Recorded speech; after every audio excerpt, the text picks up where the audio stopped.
Bonsoir et bienvenue pour ce mercredi soir et toujours nous essayons de une petite portion de l'écriture, mais cette fois-ci, moi j'ai envie qu'il nous aille dans 1 Samuel, le chapitre 30, un texte connu par beaucoup.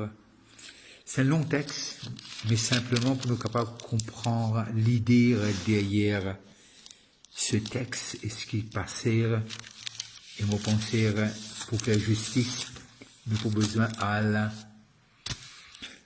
lire plusieurs versets. Lorsque David arriva le 3e jour à Tchiklag avec ses gens, les Amalécites avaient fait une invasion dans le midi de Tchiklag. Ils avaient détruit et brûlé Tchiklag. C'est un endroit. Après avoir fait prisonniers les femmes et tous ceux qui s'y trouvèrent, petits et grands. Ils n'avaient tué personne, mais ils avaient tout emmené et s'étaient remis en route. David et ses gens arrivèrent à la ville et voici, elle était brûlée. Et leurs femmes, leurs fils et leurs filles étaient emmenés captifs. David et ses gens arrivèrent à la ville, et voici, elle était brûlée, et leurs femmes, leurs fils et leurs filles étaient amenés captifs. Alors, le verset 4, alors David et le peuple qui était avec lui élevèrent la voix et pleurèrent jusqu'à ce qu'ils n'eussent plus la force de pleurer. C'est triste, ce texte. Alors David et le peuple qui était avec lui élevèrent la voix et pleurèrent jusqu'à ce qu'ils n'eussent plus la force de pleurer. Les 2 femmes de David avaient été emmenées. Bien sûr, nous trouvons Achinoam de Jezreel et Abigail de Carmel, femme de Nabal. David fut dans une grande angoisse quand le peuple parlait de le lapider. Ce n'étaient pas les ennemis qui voulaient lapider David. David fut dans une grande angoisse quand le peuple parlait de le lapider, parce que tout avait de l'amertume dans l'âme. C'était ces gens qui voulaient le lapider. Chacun à cause de ses fils et de ses filles. Mais David reprit courage en s'appuyant sur l'Éternel, son Dieu. Je vais arrêter là, mais je vais continuer le texte après. Et Tchiklag, il veut dire lui-même, c'est comme une rivière, il y a des courbes d'eau, des courants d'eau, les flots des rivières. Et nous arrivons à comprendre que David les vient là après qu'il quitte. Bien sûr, nous arrivons à réaliser dans le chapitre 25 de Haine, lire et ce fameux texte que les joueurs un peu dans une situation un peu fou. Et là, nous arrivons à comprendre, il y a affronte dans le chapitre 29, Akish et là, de ce qu'il était troublé, on l'a vu avant. Mais là, à Tchiklag, lorsqu'ils retournèrent, ils trouvent tout finit de consumé. Tout peut être consumé par l'ennemi et tous les filles et les fils des gens, des soldats, et ils arrivaient à comprendre ce texte, ils avaient l'amertume dans l'âme. Chacun. Et c'est pas qu'ils étaient en dehors de la volonté de Dieu. C'est pas qu'ils étaient en révolte contre Dieu. C'est pas qu'ils étaient vraiment outre que dans le plan de Dieu. Ils étaient avec Dieu. Ils venaient du combat. Et là, on voit une situation qui s'élève comme s'ils méritaient cette punition. Comme s'ils avaient eu tort d'en aller et laisser leur famille. Comme s'ils avaient fait des choses graves. Et c'était les conséquences de leur acte. Mais tout ça est annulé un après l'autre lorsque nous lisons le texte et nous lisons avant les chapitres qui précèdent cet événement. Mais là, il y a quelque chose qui nous trouvera. C'est pour cela, aujourd'hui, dans ce 21e siècle, quand on parle de la souffrance en tant que chrétien, dans cette marche, lorsque l'on parle de persécution ou des moments difficiles, comme si c'est impératif qu'il doit y avoir quelque chose qui n'est pas bon. Mais le texte désapprouve tout ça. Il met les choses en perspective. Ce que j'aurais souhaité vous partager ce soir, c'est surtout l'état du cœur à Ziklag, dans des situations semblables à Ziklag. Quel est l'état de notre cœur? Est-ce que ces gens-là, c'était correct d'avoir l'amertume dans l'âme? Je suis sûr que chacun d'entre nos parents ne pouvait dans une telle situation. Alors leur leader, David, devient leur proie. Il voulait tirer ça sur quelqu'un. Alors, il voulait mettre à mort David. Mais quelque chose qu'on voit, le texte ne nous explique pas beaucoup de choses, mais on imagine, on essaye de comprendre cette situation, on rentre pour voir ses enfants, sa famille, et tout a été consumé par le feu et par l'ennemi. Et la question qu'on se pose dans des moments pareils, où est Dieu? Où est Dieu? Il y a quelque chose dans ce texte qui nous encourage, qui m'encourage. Et j'espère qu'il va vous encourager. David fut dans une grande angoisse. Le peuple parlait de le lapider, qui veut dire qu'il avait entendu. Celui qui a dirigé ce peuple, ces hommes, pour triompher encore et encore dans l'histoire. Et là, il fallait. Qu'est-ce qu'on fait à Ziklag? Quel est notre état d'âme? Mais David nous montre quelque chose d'extraordinaire. Il est bien loin de Goliath. Goliath, c'était une victoire. Mais là, qui fait en tant que leader, qui fait en tant que personne, qui fait en tant que mari, parce que lui aussi, son épouse avait été, il y avait 2 femmes, et prirent pour être prisonniers. David reprit courage. Comment il le fait? En s'appuyant sur l'Éternel, son Dieu. Et très souvent, des fois, dans notre Ziklag, ce sont des moments subjectifs, ce sont des combats personnels, ce sont des défis que chacun d'entre nous, on va faire face. Si tu ne l'as pas fait aujourd'hui, tu le feras demain. Et ce sont des moments qui révèlent l'état de notre cœur. C'est pas et aussi ceux qui sont autour de nous. Regardons ceux qui étaient autour de lui. Ils voulaient tirer cette frustration, cette peine, l'amertume dans l'âme. C'est la peine. Ils ne savaient pas. C'était dans l'espace cette incertitude. Qui fin arrive, nos enfants? Qui fin arrive, nos garçons, nos petites filles? Qui fin arrive, nos madames? Qui fin arrive, la famille?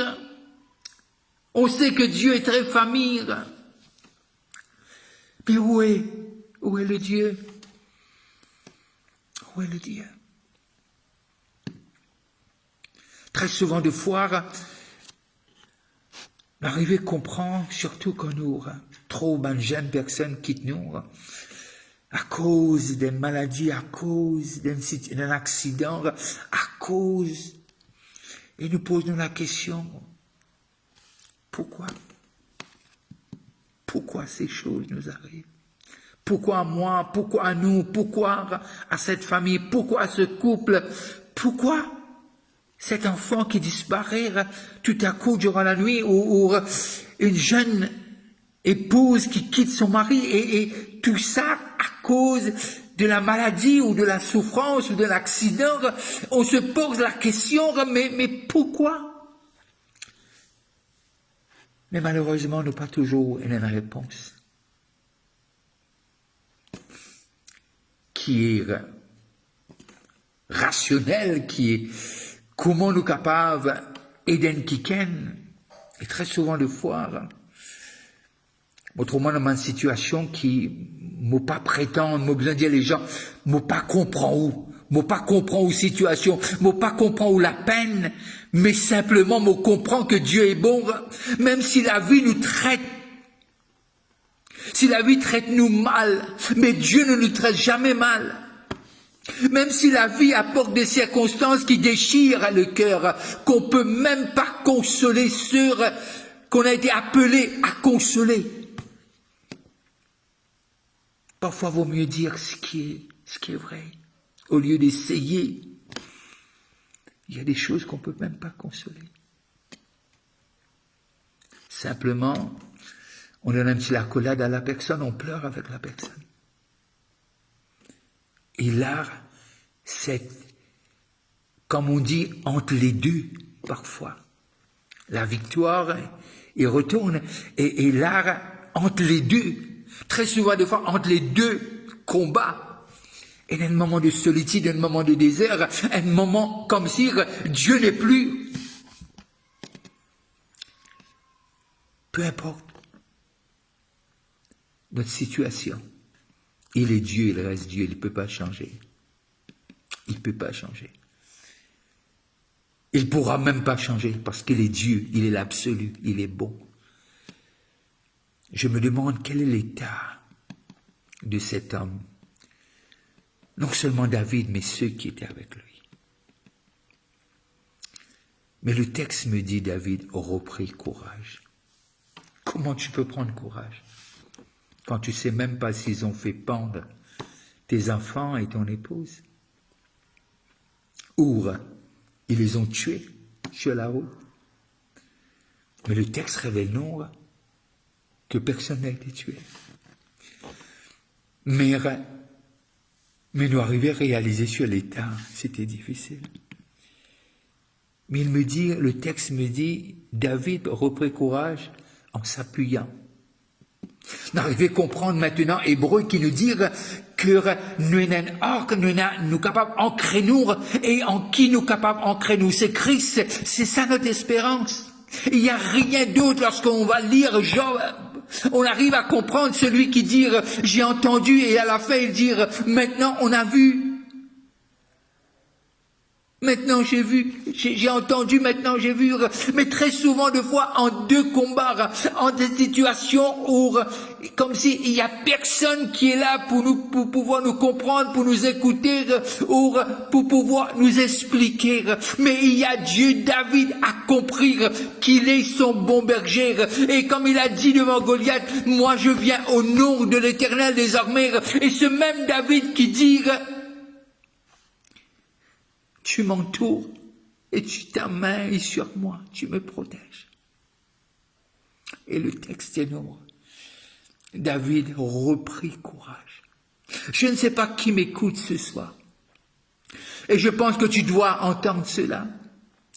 Et il prit courage non pas sur la consolation de quelqu'un ou de quelqu'une, et il reprit courage en quelqu'un qui ne peut pas faillir. en quelqu'un qui est le même hier, aujourd'hui, éternellement. Il peut s'appuyer sur celui qui est l'alpha et l'oméga, sur celui qui est omnipotent, sur celui qui est omniscient et celui qui est omniprésent. Il ne le sent pas. Très souvent, des fois, on ne sent pas Dieu. On ne le sent pas. Mais sa parole nous dit qu'il est là.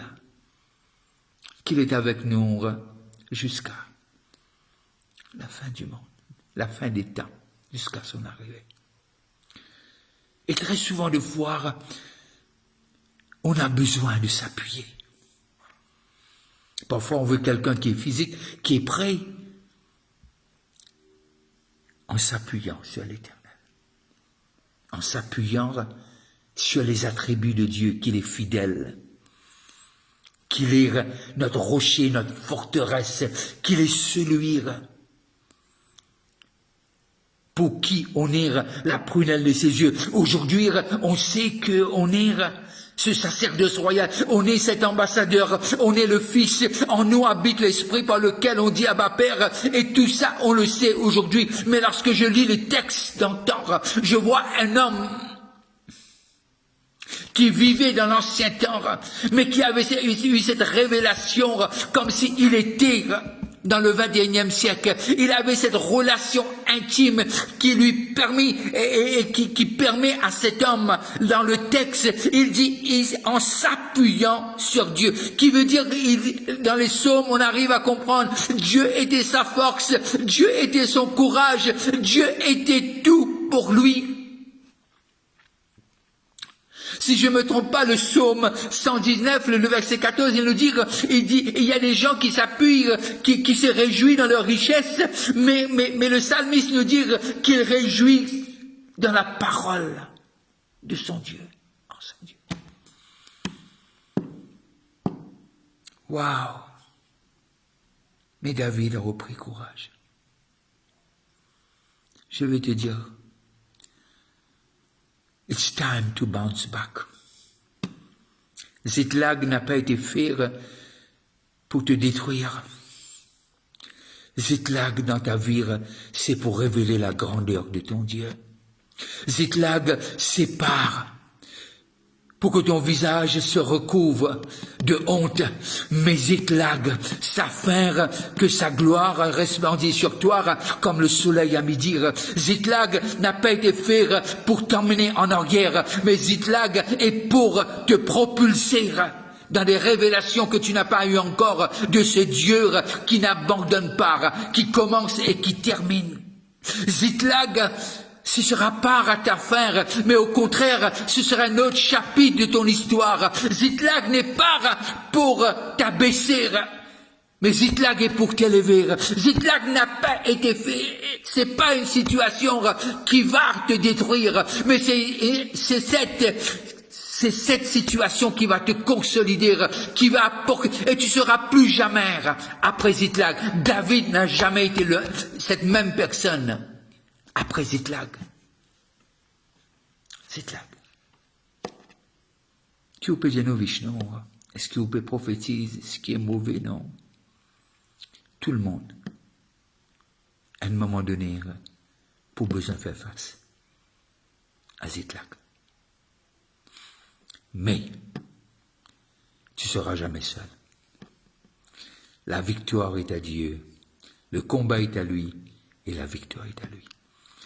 Afin que cette situation te fait découvrir la grandeur de celui qui t'a appelé à être fils et fille dans le royaume de Dieu. Sur cela, je vais prendre congé de vous et je veux dire à quelqu'un, ton Ziklag ne va pas durer éternellement. Je veux dire à quelqu'un, le Dieu qui a créé la terre et le ciel, toi, il t'a créé à son image et à sa ressemblance. Tu n'es pas n'importe qui. Si tu penses que cette situation va te détruire, je veux te dire ce soir, non.